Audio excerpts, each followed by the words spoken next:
একটু মঞ্জুবের কাছে জানতে চাই, যেটি বলছিলাম শুরুতে যে আজকেও আলোচনা হয়েছে 7 দলের সাথে, এর আগে 3 দলের সাথে বৈঠক হয়েছে। আপনাদের সাথে আলোচনায় আসলে কোন বিষয়গুলোকে আপনারা বেশি গুরুত্ব দিয়েছেন? যদিও এরপরে আপনি বাইরে এসে মন্তব্য করেছেন, গণমাধ্যমে নির্বাচনের পরিবেশ নিয়ে, আইন শৃঙ্খলার পরিবেশ নিয়ে আপনি মন্তব্য করেছেন। কোন ধরনের শঙ্কা কি রয়েছে যে ভোটের পরিবেশ নিয়ে সরকার কোনোভাবে ভাবছে যে পরিস্থিতি খারাপ হতে পারে, আইন শৃঙ্খলা পরিস্থিতি? আজকের সবার শুরুতেই প্রফেসর ইউনূস একটা ছোট ইন্ট্রোডাকশন দিয়েছেন এবং সেখানে উনি নির্বাচনকেই ফোকাস করেছেন, নির্বাচন নিয়ে কথা বলেছেন। এর বাইরে উনি বলেছেন যে একটা ষড়যন্ত্র আছে এবং সেই ষড়যন্ত্রটা দেশের বাইরে থেকে, এবং সেই ষড়যন্ত্রের ব্যাপারে সবাইকে সজাগ থাকার কথা উনি বলেছেন এবং বলেছেন যে এবারে নির্বাচনটা আমাদের জন্য একটা বিরাট সুযোগ। এই সুযোগটা যাতে আমরা কেউ হাতছাড়া না করি। আমাদের মধ্যে না টুকটাক মতদ্বৈততা আছে।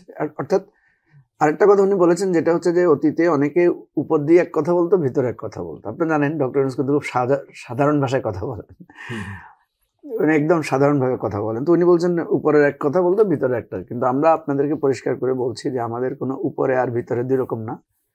আমরা ফেব্রুয়ারিতে ইলেকশন করতে চাই, ইলেকশন করব, মানে আমরা ডিটারমাইন। তো উনি এরপরে সবার কথা শুনলেন। ওখানে বেসিক্যালি যে কথাগুলো আসছে, আমি যদি মূল কথাগুলো ধরি, যেমন একটা কথা আসছে যে এই যে মানে সাম্প্রতিক আমরা যে দুটো ঘটনাকে মানে সামনে এসেছে, সেটা হচ্ছে নুরুল হক নুরের উপর হামলার পরে বিষয়টা নিয়ে এক ধরনের সরকার বলছে নিন্দা জানাচ্ছি, সরকার বলছে প্রতিবাদ জানাচ্ছি, কিন্তু কোনো পদক্ষেপ নেওয়া হচ্ছে না। যদিও আজকে আমি পরবর্তীতে শুনেছি যে একটা তদন্ত কমিটির রিপোর্ট আজকে দিবে। নুরুল হক নুরের স্ত্রীও গিয়েছিল সে আমাদের সাথে ওখানে দেখা করার জন্য।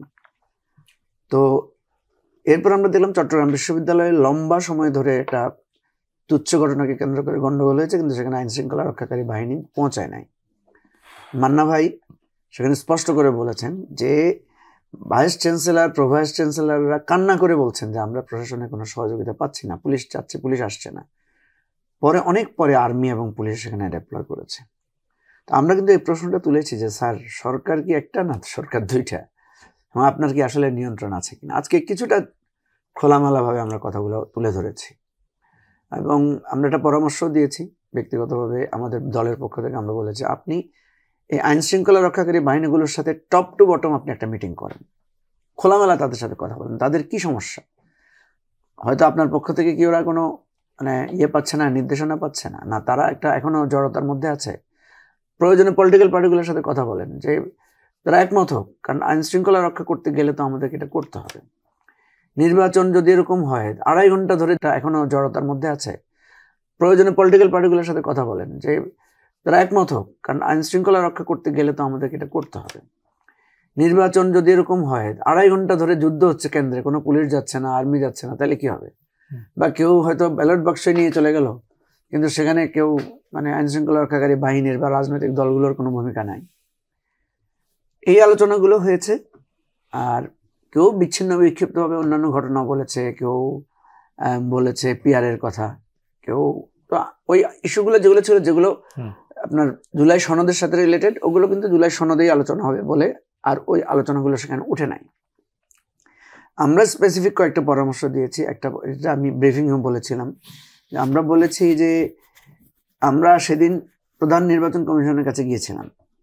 তো প্রধান নির্বাচন কমিশন আমাদের একটা ইন্টারেস্টিং ইনফরমেশন দিলেন। উনি বললেন যে ওনার যে নির্বাচন কমিশনের কর্মকর্তারা আছে, একটা কর্মকর্তাকে উনি পান নাই যারা কোনো একটা নিরপেক্ষ নির্বাচন হ্যান্ডেল করেছেন। তারা সবগুলাই তারা লাস্ট ইলেকশনগুলো করেছেন, কিন্তু এর আগে ধরেন লাস্ট 2001, 2008 বা এর আগে 96 বা এই ইলেকশনগুলো এরা কেউ করে নাই। তো ফলে এদের ওরিয়েন্টেশনই হয়েছে এক ধরনের একতরফা নির্বাচন করার। তো উনি বলেছে আমি এটা নিয়ে খুব হতাশ হয়েছি। আমরা আজকে একটা পরামর্শ দিয়েছি যে অতীতে যারা বিভিন্ন জায়গায় খুব সাকসেসফুল রিটার্নিং অফিসার ছিল, অনেক ডিসি দেখবেন নাম করা আছে যে রিটার্নিং অফিসার হিসেবে উনি খুব ডাকসাটি ছিলেন, সিরিয়াসলি ইলেকশন হ্যান্ডেল করেছেন, লোকাল লোকদের জড়ো করে ফেলেছেন, আইন শৃঙ্খলা রক্ষাকারী বাহিনী নিয়ে উনি যথেষ্ট একটা সাড়া ফেলেছেন।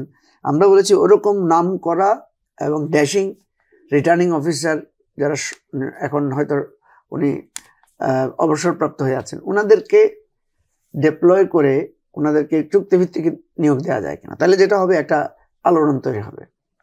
তারপরে ওই যে লটারি করে যে কর্মকর্তা নিয়োগের বিষয়টা নিয়ে আমরা খোলামেলা কথা বলেছি। আমরা বলেছি এই ধরনের লটারি ভিত্তিতে না করে বরং গুরুত্বপূর্ণ কোনগুলো বেশি গুরুত্বপূর্ণ বড়, কোনগুলোতে এইভাবে ডিসি এসপি দিতে হবে। যেমন একটা জেলায় ধরুন কোথাও জেলা আছে 20টা আসন আছে, তো সেখানে একজন ডিসি, আবার কোনো জেলা আছে মাত্র 4টা আসন বা 3টা আসন, তা আপনি লটারি করলে দেখা যাবে যে ওখানে তো যোগ্যতার এটা পড়বে না, ABC গ্রেড তো থাকে।